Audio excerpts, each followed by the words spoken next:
Hi friends, hello అందరికీ నమస్కారం. ఎలా ఉన్నారు? బాగున్నారా? Welcome back to best with foodie.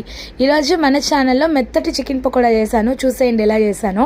ముందు చికెన్ని శుభ్రం కడుక్కొని దాంట్లోకి అయితే ధనియాల పొడి, మిరప్పొడి, పసుపు పొడి, ఉప్పు, అల్లం తెల్లగడ్డ మసాలా, కొంచెం కరివేపాకు, మైదా పిండి, కార్న్ఫ్లోర్ 2 వేసాను. శనగపిండి అస్సలు వేయలేదు. తర్వాత కొంచెం కరివేపాకు, డార్క్ సోయా సాస్ ఉంది కాబట్టి అది కలర్ కోసం కొంచెం రంగు వేసాను. మీకు ఇష్టం లేదు స్కిప్ చేసేయండి. తర్వాత స్మూత్గా ఉండడానికి నేను ఎప్పుడు క్రిస్పీగా ఇష్టపడినండి. చికెన్ పకోడా మెత్తగా అంటేనే ఇష్టం.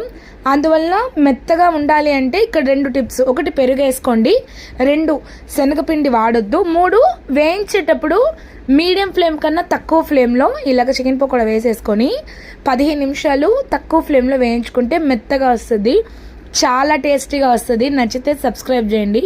నేను చెప్పానని కాదు, ట్రై చేయండి, ఖచ్చితంగా సబ్స్క్రైబ్ చేయండి. టేస్ట్ అద్దిరిపోతుంది. లైక్